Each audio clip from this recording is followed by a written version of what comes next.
Hello everyone, it's Ken here again. Looking at that, it's haven't looked at before in my collection. This is Mike Oldfield, um, sort of in commemoration of the 50th year of Tubular Bells. I suppose I could put this on. Everyone else is doing stuff like that. So straight in, no fussing about. As always, if you got any comments, feel free to leave them, bad or good. They're all appreciated. So on with the show. Here we go. So first up is a record store day release of Incantations. Um, this is on clear vinyl, so I'll pull that out and for you to have a look. There you go. And it says ultra clear, whatever that means on the thing. There you go. That's how clear it is. That ultra clear. Can you see me for it? So that's a record store day release. We'll just have a look at the album sleeve as well. I haven't got a massive collection of Mike stuff, but I'm going to have to do a video on. So, we'll get that in there. We'll put that away later. There you go. So that's the outside cover. And the keen eye might see the difference between the one I'm going to show you, the original one I got. So there's Mike on the back there with the tracks, all incantations, all the suite is spread across four sides. Here's the original version I've got of that, and what they've done is reverse, put him on the back on the re-release. As you can see, it's sort of slightly different on the inside. There's Michael himself. So that's Incantations, that's an original release. Move on to the second LP I've got. This is QE2. This has got Taurus 1 on it, was one of my favourite themes that runs through a few albums that I like of his. What's partly interesting about this is obviously a few cover versions on it that you probably wouldn't expect at the time. Arrival by ABBA is covered, and Wonderful Land by the Shadows. I think the Shadows did cover a Mike Oldfield song on their next album as well. I don't know whether that was a thank you or a piss take or what. But there you go. So there's the back. It's got the cutout here, which is absent from the later re-releases, I think. There, see, so and there's the inner packaging. There's a little hole there, which mimics the front of a ship there, making it look like the QE2, and the back is the other half of the bow. So that's QE2. This is another record stay release. This is one of my favourites. It's Tubular Bells 2. This is a fantastic issue. Sound clarity on this is brilliant. As you can see, you've got the sticker down there and everything. You've seen this record dates. This again is on non-black vinyl. This is swirly sort of bluey turquoise colour. As people know, the album, it kicks off with Sentinel, and was Mike revisiting the theme of his earlier success, I guess.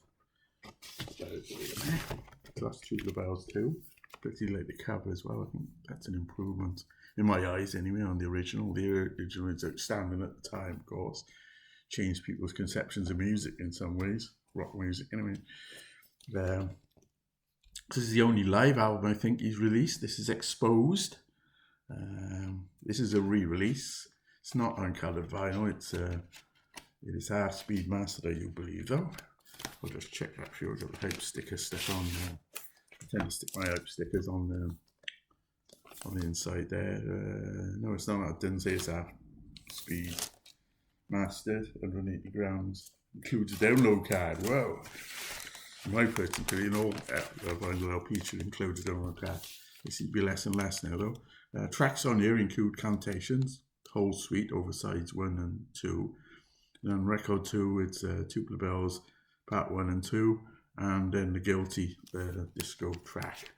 disco-ish track. Let's look at the inside, and it's pictures. Neither in the back. There's the back with track listings and stuff. I like it. Actually, it's a good album. So that's Exposed. We're getting into some of the classics now. This is original Hergest Ridge, with a sort of fisheye lens type thing going on there, I think. And the dog on the back, which I don't know his name, unfortunately. I'm not that up on Mike Oldfield really in technical details. But there you go, that's Just Ridge. Next up is Crises. This has got a Taurus Part 3s on here. It's also got his probably most successful single, Moonlight Shadow. So there you are, that's Crises with Maggie Riley on, long-time collaborator Maggie Riley on vocals. And there's a Taurus 3, as I said, Shadow on the Wall. There's a few vocal tracks in there, so that's Crises. This is a soundtrack album, Killing Fields, which I play not as much as the other albums. I do play it when I'm in the mood. It is good. So there's the back. This film was it, who's the director? I can't remember offhand. David Putnam produced it. Directed by Roland Jove. Yeah, Jove. So that's the Killing Fields, Mike Oldfield. Next up, another one of the classics, On the Dawn, with Mike on the front there, looking not unlike Jesus Christ, I would say. And it's some concepts. There are no track listing around. Obviously, it's got the On the Dawn suite on it, and it's probably one of my top 5 Mike Oldfield. Now to the classic, Tubular Bells original, bought at the time. This along with that, particularly this year, Dark Side of the Moon was 72, was such a 50 years ago this year. Little did I think as a teenager then, 15-year-old, would I be still playing this music then, you know. It was very temporary at the time, it felt, but these are classic albums that have stood the test of time. Obviously the first side is notable and in popular culture, probably for the theme from The Exorcist, which, you know, people don't even know what this music is, may recognise that. And obviously people might not know that Mike Oldfield plays everything on here in the way of instruments. There you go, so that's a game changer, and obviously it created the Virgin Empire, for what we can be thankful or not thankful, I suppose. Mr. Branson's Virgin Records got a real big kick off with this album. Eventually it was a slow burner, it must be said, it wasn't hit straight off. One of my favourites now, moving on to the Songs of Distant Earth. You may or may not know that this is based on an Arthur C. Clarke book. So it is a space sort of themed album. I think it's very ambient sort of album. Nice sleeve there with nice, but the cover is actually a bit disappointing. It's computer image has been used, so it is the clarity on the pictures and stuff, is pixels and all that is a bit obvious. But nonetheless, it's a really good album. Probably my second favourite after Tubular Bells, and then Tubular Bells 2. Last but one now, 5 Miles Out. Open that up and have a look at the interesting gatefold there from Mike Oldfield. 5 Miles Out, I believe this got one of the Taurus. Yeah, Taurus 2 is on this one. And Family Man, which was a hit for all the notes. They covered it and it was a hit for them. So that was, it's got 5 Miles Out track. This is a decent album as well. They're all good, depending on your mood. Some of them are better than others, obviously, as with all any artists. There's very few stinkers.